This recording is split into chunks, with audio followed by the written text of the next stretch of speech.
Hello दोस्तों, मैं आज आप लोगों को बताने वाला हूँ सीखने के कितने क्षेत्र होते हैं। लोग कितने क्षेत्र से सीखते हैं। बच्चे को जब हम पढ़ाते हैं वो कितने क्षेत्र से सीख पाते हैं, आज उसके बारे में चर्चा करेंगे। दोस्तों, सीखने के मात्र 3 क्षेत्र होते हैं। 3 क्षेत्र में से सबसे पहला क्षेत्र है संज्ञानात्मक, जिसको हम कॉग्निटिव बोलते हैं। दोस्तों, संज्ञानात्मक कॉग्निटिव मतलब बुद्धि से जो सीखते हैं उसको बोलते हैं। दूसरा है भावात्मक, जो कि इमोशनल बोलते हैं, जो कि भावना से सीखते हैं। दोस्तों, तीसरा है मनोक्रियात्मक, जो कि साइकोमोटर इसका इंग्लिश होता है। साइकोमोटर जो कि क्रिया करके सीखते हैं, क्रिया के थ्रू सीखा जाता है। दोस्तों, मैं इसका एक बहुत ही अच्छा एग्जाम्पल देता हूं। दोस्तों, जैसे कि आप अगर कहीं रास्ते में जा रहे हैं, कोई अगर सांप देख लिए, किसी प्रकार का सांप देख लिए, आप देखने के बाद आप सबसे पहले दिमाग में आता है कि सांप है, आपका बुद्धि काम करता है कि ये सांप है। तो ये सबसे पहले संज्ञानात्मक आपका आया, संज्ञानात्मक सीख मिली उससे कि ये संज्ञान में आया कि ये सांप है। उसके बाद दूसरी क्रिया आपका होता है, क्या है कि डर लगता है आपको ऑटोमेटिक है कि डर लग जाता है। तो डर का मतलब ये भावनात्मक होता है, ये भाव आपका भावनात्मक हुआ ये क्रिया। उसके बाद तीसरा है मनोक्रियात्मक, आप सांप को देख करके वहाँ से भागते हैं, शरीर आपका वहाँ से दूसरे स्थान प्रदान करता है, तो क्रिया करता है शरीर। जब क्रिया करता है तो क्रियात्मक हुआ। दोस्तों, सीखने के क्षेत्र ये 3 हुआ। दोस्तों, यही तीनों क्षेत्र से हम लोग सीखते हैं। दोस्तों, उसके बाद मैं बात करूंगा आज चिंतन के बारे में, यानी थिंकिंग के बारे में। दोस्तों, थिंकिंग कितना प्रकार का होता है। लोग थिंकिंग जो करते हैं यानी चिंतन, सोच नहीं। दोस्तों, अगर सोच आप सोचते हैं तो सोच नहीं, थिंकिंग का चिंतन होता है, जो कि उच्च लेवल का सोचते हैं। चिंतन, जो कि चिंतन जब हम लोग करते हैं तो चिंतन का एक तरह से हम लोग एक परिणाम जानने का कोशिश करते हैं।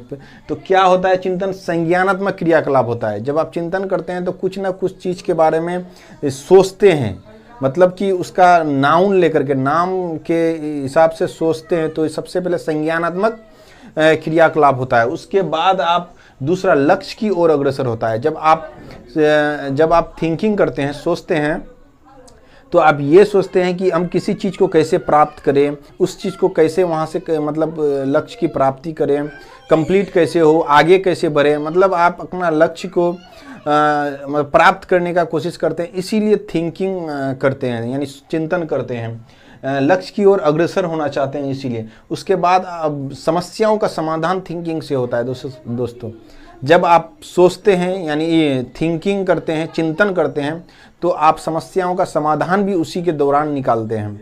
कि समस्याओं का समाधान कैसे होगा, ये चिंतन के दौरान ही होता है। दोस्तों, चिंतन 2 प्रकार का होता है। दोस्तों, एक होता है काल्पनिक, ऑस्टिस्टिक जिसको बोलते हैं। उसके बाद एक होता है वास्तविक, वास्तविक को जिसको रियलिस्टिक बोलते हैं। ये 2 प्रकार का चिंतन होता है। चिंतन 2 प्रकार का होता है। लेकिन दोस्तों, चिंतन एक मतलब बहुत ही अच्छा एक शब्द है कि चिंतन जैसे कि एक आम लोग होता है, वो भी सोचता है, चिंतन करता है। एक बड़े लोग होते हैं, बड़ा बिजनेसमैन, बड़े लोग, जो कि कवि हो गया, विद्वान हो गया, साइंटिस्ट हो गया, वो लोग भी सोचते हैं।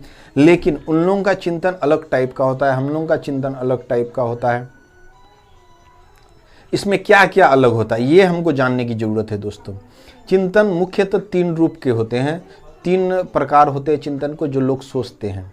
चिंतन को हमको जानने की ज़रूरत है। सबसे पहले कि आलोचनात्मक चिंतन क्या होता है।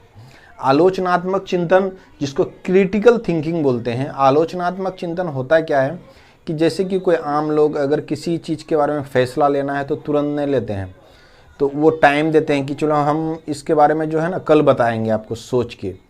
कोई क्रिटिकल ऐसा चीज़ होता है जिसके बारे में हम तुरंत फैसला नहीं लेते हैं, कुछ देर बाद लेते हैं या कुछ दिन बाद लेते हैं। इसका जब हम परिणाम निकालते हैं, बोलते हैं कि हाँ ये चीज़ होना चाहिए, समाधान निकाल लेते हैं, तो ये चीज़ जो है सबसे आलोचनात्मक चिंतन कहलाती है। यह आम व्यक्ति लेता है। दोस्तों, उसके बाद जो कि दूसरा है अभिसारी चिंतन। अभिसारी चिंतन जिसको कन्वर्जेंट थिंकिंग बोलते हैं। कन्वर्जेंट थिंकिंग होता क्या है दोस्तों, जैसे हम लोग आम आदमी, मिडिल क्लास का आदमी जैसे कि सोचते हैं, कन्वर्जेंट थिंकिंग होता है। जैसे कि हम और आप लोग जो सोचते हैं वो कन्वर्जेंट टाइप का थिंकिंग होता है, जो कि कुछ ज़्यादा बड़ा भी नहीं होता है और क्रिटिकल भी नहीं होता है, जो कि बीच में आता है। ये प्रकार का जो है कन्वर्जेंट थिंकिंग है। उसके बाद है तीसरा अपसारी थिंकिंग जिसको कहते हैं। अब सारी थिंकिंग दोस्तों ये जो है बड़े बड़े विद्वान, बड़े बड़े बिजनेसमैन, बड़े बड़े व्यापारी लोग जो बड़ा बड़ा जो फैसला लेते हैं उसको अब सारी थिंकिंग के द्वारा लेते हैं। ये लोग तुरंत जो होता है क्रिएटिव माइंड बोलते हैं, इसको क्रिएटिव थिंकिंग भी बोलते हैं दोस्तों। जो कि क्रिएटिव माइंड के लोग होते हैं ये लोग जो है ना तुरंत फैसला नहीं लेते हैं। पहले किसी भी फैसला से पहले इस तरह के व्यक्ति जो है उसकी जांच करते हैं, उसका रिजल्ट सोचते हैं कि क्या हो सकता है इसका परिणाम, उसका समाधान की जांच कर लेते हैं, उसके बाद ही ये फैसला लेते हैं दोस्तों। इसमें कवि लोग, विद्वान लोग, बिजनेसमैन, बड़ा बड़ा लोग